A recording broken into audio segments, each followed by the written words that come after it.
శ్రీమాత్రే నమః.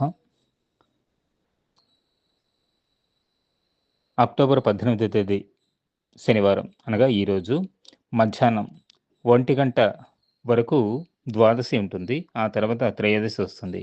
కాబట్టి సాయంత్రం 6 గంటల నుండి అంటే ప్రదోషకాల వేళ నుండి మీరు ధనత్రయోదశి అర్చన చేసుకోవాలి. శని త్రయోదశి అండ్ ధనత్రయోదశి ప్రదోషకాల శని త్రయోదశి కాబట్టి చాలా ఎక్కువ పవర్ వస్తుంది. శని స్థిర గ్రహం కాబట్టి మనతో పాటు ఎక్కువ కాలం ఆయురారోగ్యాలు, ఐశ్వర్యాలు నిలవాలి అనంటే ఈ శని త్రయోదశి, ధన త్రయోదశి రెండింటిని వరంగా భగవంతుడు మనకు అందించాడు. సో, ఈ సమయాన్ని ఎవ్వరూ మిస్ చేసుకోవద్దు. అందరూ సద్వినియోగం చేసుకోండి. ఈరోజు సాయంత్రం ప్రదోషకాల వేళ నుండి కంటిన్యూగా మీ అర్చన అనుష్ఠానం మొదలుపెట్టండి. అలాగే రేపు నరక చతుర్దశి 19 ఆదివారం, సోమవారం 20వ తేదీ దీపావళి. ఆ రోజు ధనలక్ష్మి పూజ, లక్కీ పూజ. ఆ రోజు అర్ధరాత్రి 12 గంటల నుండి లక్ష్మిని ఆరాధించాలి.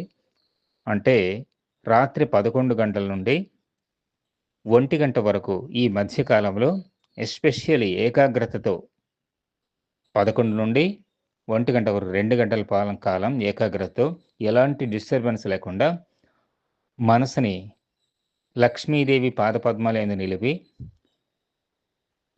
ఏకమంత్ర జపం, స్తోత్రాదులన్నీ ముందే చేసుకోవాలి. స్తోత్రం ఆ సమయంలో చేయొద్దు. స్తోత్రాదులు ముందు చేసుకోవాలి. లేదా ఆ తర్వాత 1 గంట తర్వాత స్తోత్రాలు చేసుకోవచ్చు. కనకధార స్తోత్రం కానీ, సంపుటి శ్రీ సూక్తం కానీ చేసుకోవచ్చు.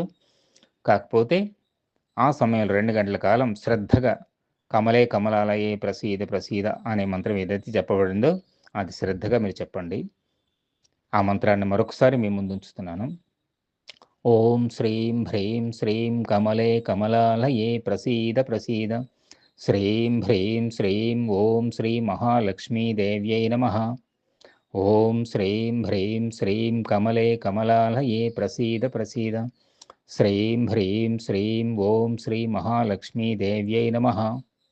ఈ మంత్రాన్ని గురు సన్నిధిలో దీక్షగా తీసుకునేవారు కొన్ని బీజాక్షరాలు అధికంగా పొందవచ్చు. కాబట్టి దీక్షా మంత్రాల వాళ్ళు కంటిన్యూ చేసుకోవాలి. దీక్ష లేని వారికి ఈ మంత్రం సహకరిస్తుంది.